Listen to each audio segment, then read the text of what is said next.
ng breadcrumbs.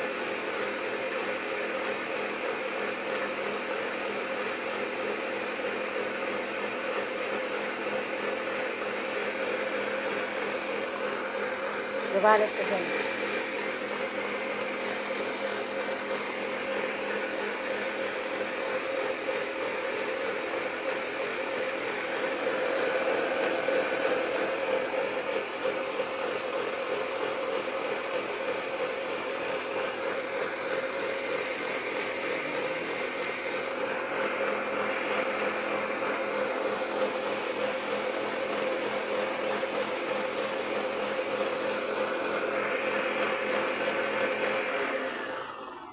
Ayan.